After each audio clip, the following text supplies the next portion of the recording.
Աստվածաշնչյան ընթերցանություն Ամեն առավոտ Չարլզ Սպերջեն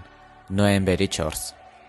Իմ զորությունը տկարության մեջ է կատարյալ դառնում։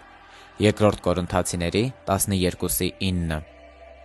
Աստծուն հաջողությամբ ծառայելու համար հուսալի երաշխիք է սեփական թուլությունը խոստովանելը, սեփական անօգնականության գիտակցումը։ Երբ Աստծո զինվորը մարտի մեջ է մտնում, վստահ սեփական ուժերին, երբ պարծենում է, ես վստահ եմ, որ հաղթելու եմ, ես այն իմ ձեռքով եմ վաստակելու։ Պարտությունը սարերի հետևում չէ։ Աստված չի աջակցի նրան, ով լիովին ապավինում է միայն իրեն։ Այդ կերպ հաղթանակի հույս ունեցողն արդեն սխալվել է հաշվարկներում։ Քանի որ ոչ զորությամբ, ոչ էլ ուժով, այլ իմ հոգով, ասում է զորած Տերը, Զաքարիա 4:6։ Նրանք, ովքեր մարտի մեջ են մտնում պարծենալով իրենց հերոսականությամբ, պատվազրկում են թե իրենց դրոշը։ Մենք պարտավոր ենք Աստծուն ծառայել նրա զորությամբ և այնպես, ինչպես հաճելի է իրեն։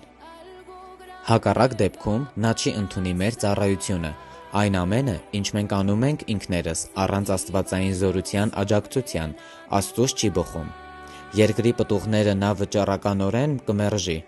և կընդունի միայն այն սերմը, որի վերուստ է ցանվել, ջրվել է շնորհքի կենարար խոնավությամբ և հասունացել է աստվածային սիրո արևի շողերի ներքո։